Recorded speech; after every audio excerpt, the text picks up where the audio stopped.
Četvrti dan Australian Opena je za nama, danas je bio sjajan dan za srpski tenis. Prvo smo od 11 ujutro imali meč Olge Danilović protiv Ljudmila Samsonove, 26. nosioca, 2-0 za Olgu, 6-1, 6-2, nakon toga Novak Đoković izlaze na teren.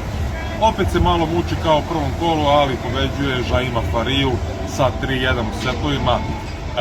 Dva dobra meča za naše igrače, za naše predstavnike.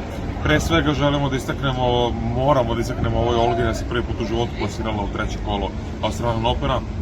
Njen drugi najbolji uspeh na svim Grand Slamovima. Olga je ušla u top 50, Olga je odigrala odlično, Olga još nije izgubila set na Australian Openu, a sledeći rival Jessica Pegula, šta će tu biti Pegula na finalistkinja US Opena, šesta tenisarka sveta, neko ko je mnogo iskusnija od Olge, jednostavno apsolutni favorit, to je ubedljivi favorit u tom meču, igra se za 2 dana, odnosno u petak.